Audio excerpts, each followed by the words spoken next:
United Urdu news में आप तमाम का खैर मकदम है।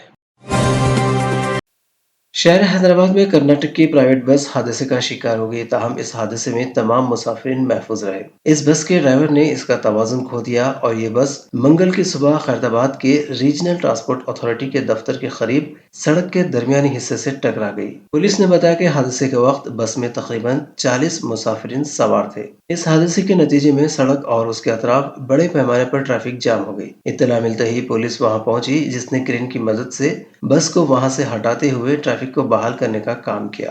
पंजागुट्टा पुलिस ने इस सिलसिले में एक मामला दर्ज करके जांच शुरू कर दी।